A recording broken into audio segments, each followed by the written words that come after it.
He throws the note in Tokube's face and glares at him fiercely in an extraordinary display of feigned innocence. Tokube, furious, cries aloud. You've been damned clever. You've put one over on me. I'm dishonored. What am I to do? Must I let you take my money brazenly from me? You've planned everything so cleverly that even if I go to court, I'm sure to lose. I'll take back my money with my fists. See here, I'm Tokube of the Hirano-ya, a man of honor. Do you follow me? I'm not a man to trick a friend out of his money the way you have. Come on! He falls on Koheiji. You impudent little apprentice. I'll knock the insolence out of you. He seizes the front of Tokube's kimono and they grapple, trading blows and shoves. Ohatsu rushes barefoot to them. Please, everybody, stop the fight. He's a friend of mine. Where are the chair bearers? Why don't they do something? Tokube's being beaten. She writhes in anguish, but is helpless. Her customer, country bumpkin that he is, bundles her forcibly into a palanquin. Oh, we had a customer. It won't do for you to get hurt. Please wait just a moment. Oh, I'm so unhappy. The palanquin is rushed off, leaving only the echoes of her weeping voice. Tokube is alone. Koheiji has 5 companions. Men rush out from the nearby booths and drive them all with sticks to the lotus pond. Who tramples Tokube? Who beats him? There is no way to tell. His hair is disheveled, his sash undone. He stumbles and falls to the side, and then... Koheiji, you swine! Do you think I'll let you escape alive? He staggers about, searching for Koheiji, but he has fled and vanished. Tokube falls heavily in his tracks, and, weeping bitterly, he cries aloud. I feel humiliated and ashamed that you've seen me this way. There was not a false word in my accusation. I've always treated Koheiji like a brother, and when he begged me for the money, saying he'd never forget it as long as he lived, I lent it to him, sure that he'd do the same for me, though the money was precious as life. And I knew that without it, tomorrow, the 21st, I'd have to kill myself. He made me write the note in my own hand, then put his seal to it. But it was a seal which he had already reported as lost, and now he's turned the accusations against me. It's mortifying, infuriating to be kicked and beaten this way, dishonored and forced to my knees. It would have been better if I had died while smashing and biting him. He strikes the ground and gnashes his teeth, clenches his fists and moans, a sight to stir compassion. There's no point in my talking this way. Before 3 days have passed, I, Tokube, will make amends by showing all Osaka the purity at the bottom of my heart. The meaning of these words is later known. I'm sorry to have bothered you all. Please forgive me. He speaks his apologies, picks up his battered hat and puts it on. His face, downcast in the sinking rays of the sun, is clouded by tears that engulf him. Dejectedly he leaves, a sight too pitiful to behold. Let's see. Thank you, everybody.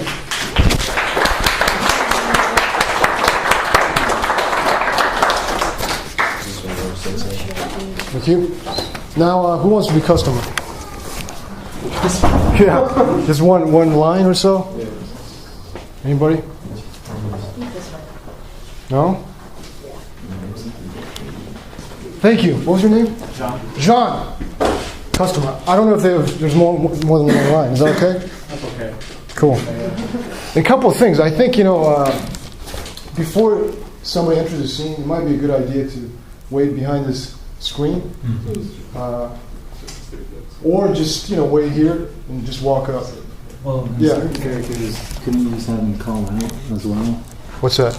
Like customer and like certain smaller characters, I don't know if they need to like walk all the way up. And That's true. And go So, up. John, if you don't want to come up here, you can just, call out, just read aloud. And there's, I think, a scene, or at least a line where you have to do some voices. So, if I don't really designate anybody for voices, everybody in the class have to be the voices. Okay? So, I think there's only one scene or one particular line like that. But I really like what Michelle did. Get stuck, improvise. It's the best way to do it. A few words about this particular play. Everybody take a look at it, have a chance right now. What I want to do, first of all, when you read this play, right, it's kind of weird because there's a narrator who keeps telling you what to think or what to see, what they're doing. And the reason is because, well, there's a few reasons, but one primary reason is because this is a jōruri, right? It's a traditional puppet theater. So you don't really see the actions as intimately as you would with actual human beings. And these are not for children, these are actually for adults, for everybody. Well, these are adult themes.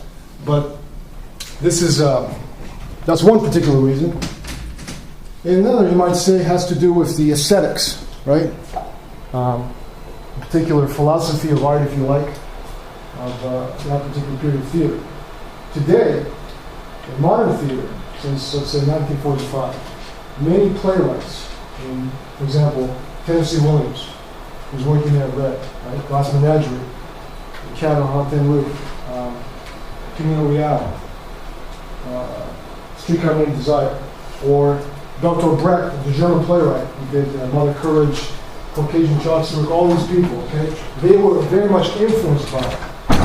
They looked to the Kabuki theater, that Shikamatsu did, because they wanted to reinvent the Western theatrical tradition of realism, right? To do something different, right? Like all of you who want to go into business, or want to be filmmakers or novelists, want to do something different from what's been done before.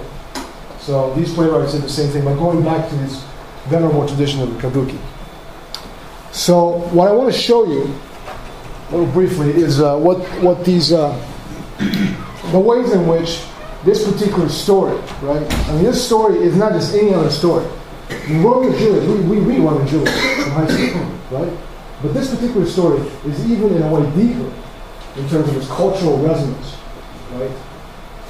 Than Romeo and Juliet. Romeo and Juliet we kind of do in high school. We don't really do much with it. We watch a movie about it, etc.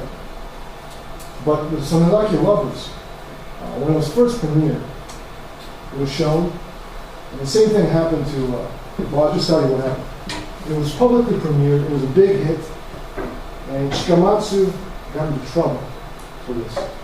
Because, well, first of all, nobody up until then, before Shikamatsu, did a play about the plebeians, the commoners. Okay, you heard a lot of lines about money changing hands, debts. These are very everyday, affairs. And a lot of the viewers, and a lot of the watchers, the audience are familiar with, because they're also merchants, also people who deal with money in the city. This was not a fit subject up until then, up until Shikamatsu. Theater was historical romance, the legends and myths and so on. Right? So he introduced this new particular type of genre of playwright. And this was, but that was not the reason he got in trouble by the Tokugawa government. The reason was because after this story, which is based on a true story, by the way, and you can actually go to the Osaka Jinja, the shrine temple where the lovers committed suicide. The same year when that happened, Shikamatsu picked this up and said, I'm going to write a play about it. And he produced it, made it. Problem was, people started to imitate. Lovers committed suicide after Sonezaki Lovers. The same thing happened back in Germany when Goethe wrote The Souls of Young Goethe, right? Young German youth in love with the romantic figure of Goethe decided, man, to be broken hearted in love, unrequited love, I must commit suicide. It's kind of a cool thing to do, right? At that time, a few people started doing it.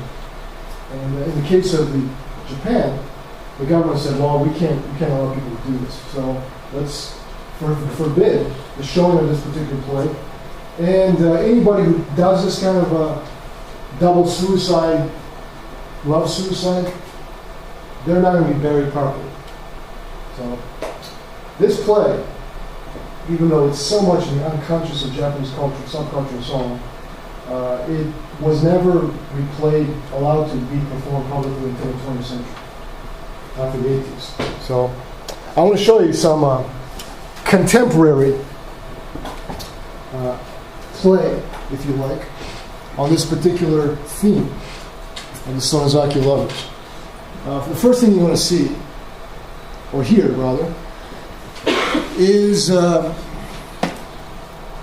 kind of Japanimation character singing a song that is based on the literal lines, right? There will be a translation from the particular play that we're going to be performing, Sonezaki Lovers. So check this out.